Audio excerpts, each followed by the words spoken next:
शुरू अल्लाह का नाम लेकर जो बड़ा मेहरबान निहायत रहम वाला है।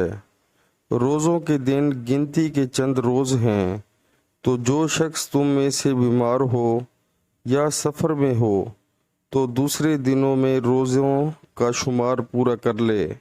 और जो लोग रोज़ा रखने की ताकत रखें लेकिन रखें नहीं, वो रोज़े के बदले मोहताज को खाना खिला दें।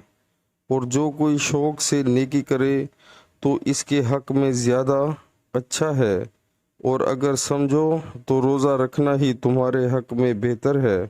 सुबहान अल्लाह। अल्लाह ताला हमें कुरान पाक तर्जुमे के साथ सुनकर उस पर अमल करने की तौफ़ीक अता फ़रमाए और 5 वक्त बाजमात नमाज पढ़ने की तौफ़ीक अता फ़रमाए। प्यारे मुसलमानों, अल्लाह ताला की रज़ा के लिए हमें रोज़े लाजमी रखने चाहिए।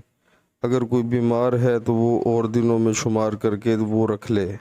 तो प्यारे मुसलमानों, दीन इस्लाम में बहुत आसानी है, लेकिन हम लोग जो हैं बिल्कुल गाफिल हो चुके हैं। हम 95% मुसलमान न नमाज़ पढ़ते हैं, न रोज़ा रखते हैं, न ज़कात देते हैं। इसीलिए हम सब परेशान हैं। खुदारा इन सब चीज़ों पर अमल करें, बहुत फ़ायदा होगा।